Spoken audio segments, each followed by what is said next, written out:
Hello, so this is the case study on Russia, Ukraine, and it's going to be a sort of level of analysis.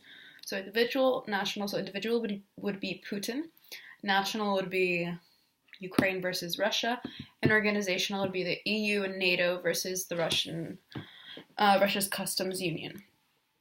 So a little background on Russia, Ukraine, sort of. So Russia used to be the world hegemon. Their power in Ukraine reflects them trying to reclaim this power status, like top dogs. They're very rich in natural resources, especially natural gas. And Ukraine was once under the USSR domination. They were very pro-Russian when it broke away, but they became more pro-Western with time, which really infuriated the Russians because they wanted to use Ukraine as a buffer state if NATO ever were to invade them. Nationalism and xenophobia in Russia. So I'm just going to split up this video in little sections so it's easy to understand. So nationalism and xenophobia in Russia. So they're using nationalism as a unifying force, and Putin represents this greatness of Russia, and he wants to tie a desire for ethnic greatness, basically flexing their muscles, And this rise of nationalism in Russia is due to the humiliation felt after the fall of the USSR, respond to activity from ethnic criminals, illegal immigration, and the reaction to modern Russia enforced national tolerance. You need a little background on the Russian foreign policy to understand sort of what's going on today. So it was really modern in the 1990s with Gorbachev, who was the former communist president, and he thought the USSR, and the West could be buddies, It was initially shaped by pro-Western liberals who thought integration was the bomb.com. So Yeltsin and President Clinton from the US are tight, which Russians really despised, Russian citizens. The pro-Western period sort of degraded due to the fact that it coincided with the economic collapse of Russia, which led to pretty shitty living standards and material hardship. Moreover, the ethno-cultural consequences of the disintegration of the USSR, so citizenship denial in Latvia and Estonia, that was also a big issue. But yeah, Putin still is, into defending Russian interests and trying to get them to be the global superpower again, and demonstrated that he wanted to restore their shitty pride. His involvement in Syria shows how he's getting more popular by the day. So Russians need an iron fist and realpolitik, which Putin provided.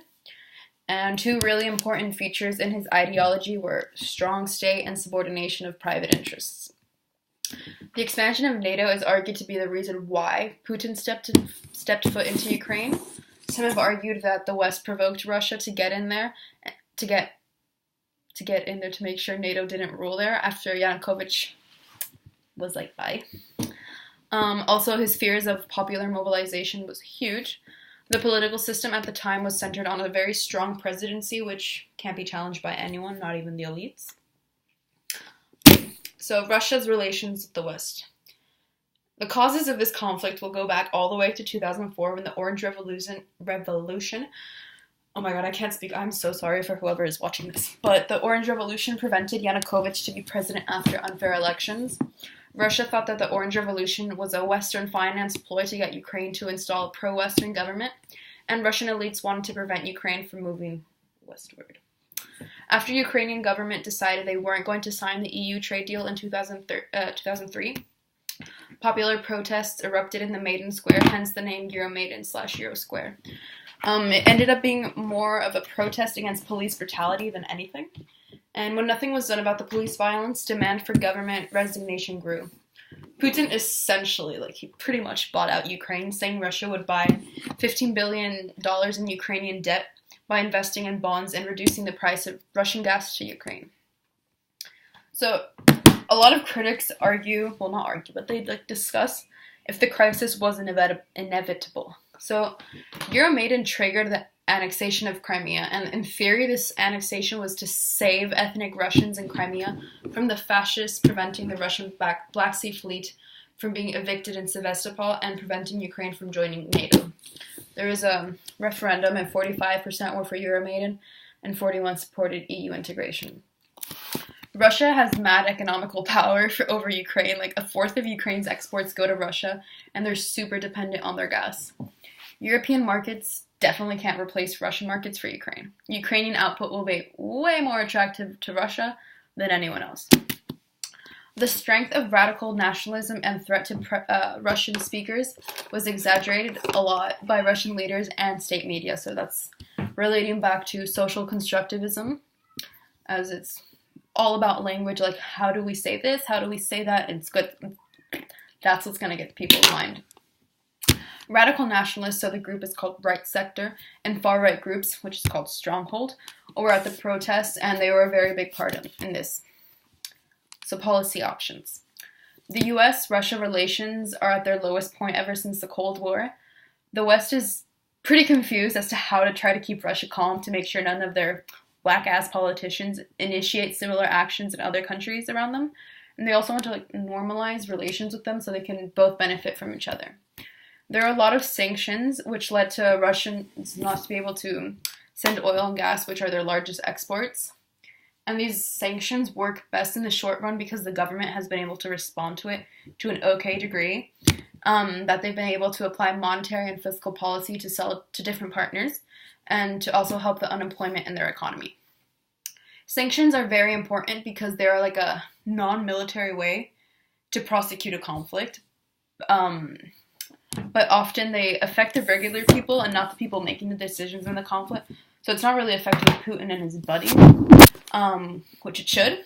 And so yeah, Russia put sanctions on the EU and the US in response to putting sanctions on them. So it's sort of like a tit for tat sanctions, like you do this to me, I do this to you, sort of thing. One country in which they haven't been affected has been in Germany. So the year after the sanctions were put in place, until now, they're still investing more in Russia than they were ever before. So like Germany's investing more in Russia. But it negatively affected Germany because 30,000 different businesses worked in congruence with Russia, which led to more unemployment. So what can the West do to deal with Russia? They can keep on having harder and extended sanctions on Russia, so foreign response or meddling in the Russia issue. Potentially grant Ukraine partial involvement in NATO for a short period of time. And this will show that Ukraine is shifting to a more pro-Western philosophy. Moreover, if NATO countries do not get involved in military actions, they could invest in helping the Ukrainian soldiers and training them and fight the Russians, so they're not directly involved, but they're still helping. U.S. options. Okay, so this is where it gets heated. So the heated debate in the U.S. is whether to send military to Ukrainian forces battling pro-Russia separatists would be a good idea. The U.S. is afraid, though, that if Ukraine falls and pro-Russian influence grows, then Putin will be emboldened, meaning that Russia challenging the West they'll be challenging the West more often in other places. So like Lithuania, Estonia, Latvia, and this could trigger a response from the US or NATO allies, which has been argued that it could lead to the new Cold War. But, that's up to the person deciding.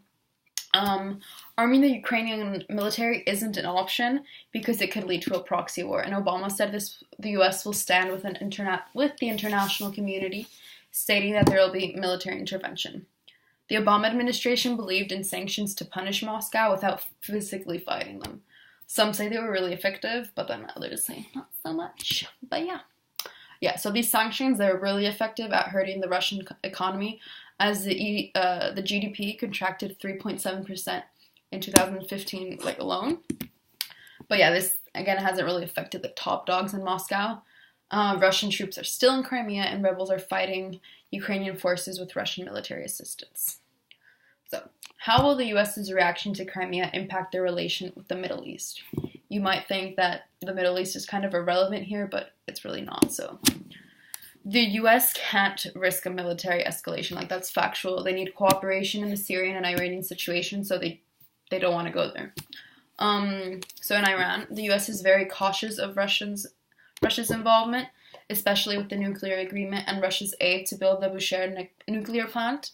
So if the U.S. were to act in Crimea, it could lead to a chain effect of Russia aids Iran to advance nuclear program. Israel would have to take military action against Iran.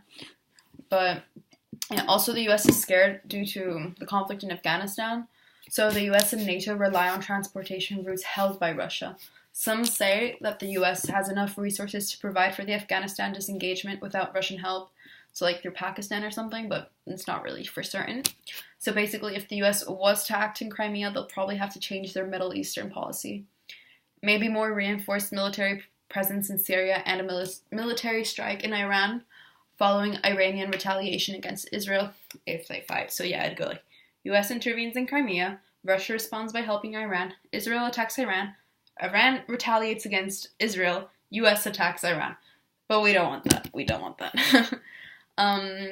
So looking at the grievance/greed theory, applying it to the Russian conflict, so the Russian perspective on greed would be buffer zone, warm water port, glory of the USSR, and protecting the pipeline, whereas grievance would be the Russian ethnics in Ukraine are being marginalized/disenfranchised. But, yeah. The role of ideology in Putin's treatment of Ukraine. So, there's a great amount of differences between linguistic and ethnic groups, so perfect concept of identity. Ukrainians have different identity than Russians, and Russians tend to look back in history, but more selectively. They only want power, and they're changing into a market economy. So, why Yanukovych was a little bitch and didn't sign the trade agreement. So he became really close with Russia, and he ghosted the EU, essentially. He won the presidential elections in 2010 with Russia's backing, and a lot of people said it was corrupt, but then he continued the pattern of unfree and fair elections and became Russia's little baby, like his little doggy. A good way to difference the Euromaidan and Orange Revolution. So when Ukraine had to choose between Russia and the EU, that led to the Orange Revolution. And when Ukraine chose Russia over the EU, they made their decision, that was the Euromaidan. So just a little note on that. How do Ukraine's economic challenges impact the world economy? Okay, so Ukraine represents already a 17 billion aid package from Christine Lagarde's IMF. These 17 billion mean that they won't be used for another country or region in need, so opportunity cost, However, Lagarde affirms that the main risks lie on a fall of FDI, a drop of international cash flows, and Europe's energy supply. Prior to the referendum and the subsequent annexation, stock markets fell in anticipation of a rise in energy prices.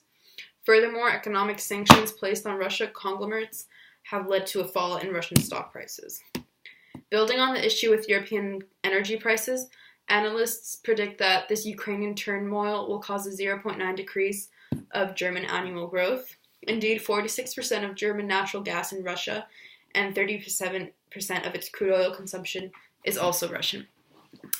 Hence, if Russia adopts a tit-for-tat response to the sanctions it's been a victim of, it might lead to a European economic meltdown. How successful has the international community's diplomacy efforts been thus far? So, the USSR used to cooperate quite well with the West, so German reunification, nuclear discussion of Iran and DPRK, the fight on terror in Afghanistan, and so on. They also helped in freeing Yugoslavia. The US intervened, and the Security Council deployed NATO airstrikes against Serbia in March of 1999. Collaboration during the incorporation of Poland, Hungary, and the Czech Republic into NATO the same year. When Ukraine gained independence, international forces intervened to make this process go smoothly. And then Ukraine joined the NA Cooperation Council in 1999 and the Partnership for Peace program. At the official start of the Ukraine-Russia conflict, NATO immediately supported Ukraine and their legal borders, going against Russia's claim of Crimea being theirs. At first, the UK, the US, and France, all the allies, stopped cooperation with Russia. And NATO wanted this conflict to be settled, once for all. So as mentioned, sanctions have been used already, but, whatever. So yeah, that's that. That's Russia. Yeah, all I gotta say.